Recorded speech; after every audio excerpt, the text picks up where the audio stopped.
Well, the morning fights, the teasing that escalates into arguments, the yes-no battles. If you have more than one child, then you know all about sibling rivalry. Here with me today for the MomsLikeMe.com segment is Amy Bevins. She's the assistant editor of the Washington Family Magazine. Amy, thanks so much for being with us. Good morning, Peggy. Hey, I heard this news story today about these this brother and sister who are now adults, but not too much of adults, because this is what they did. They both have cars.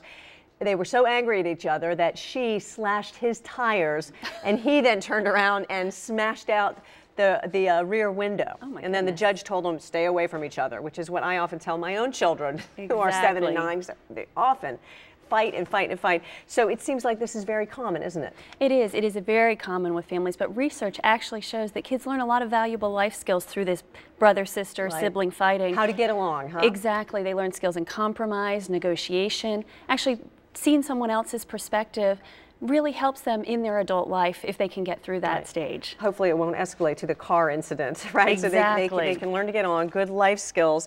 But but what about just getting through it? How do you get through it? because as a parent, you know, you're driving the car, they're screaming at each other. You know, it's difficult to take. How do you get through it? It is. You know, if you took Lamaze, this is a great time to try some of those breathing techniques, try and calm yourself down. But in all seriousness, ignore as much of that bickering as you can. And it can be so incredibly hard to do. I have 2 kids myself. Yes. And, you know, it's very challenging at times.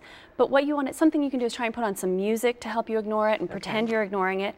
If it really starts to be getting on your nerves, go to another room, see if you can get away from it, and give the kids a little opportunity to settle it themselves. That's where some of those life skills come in.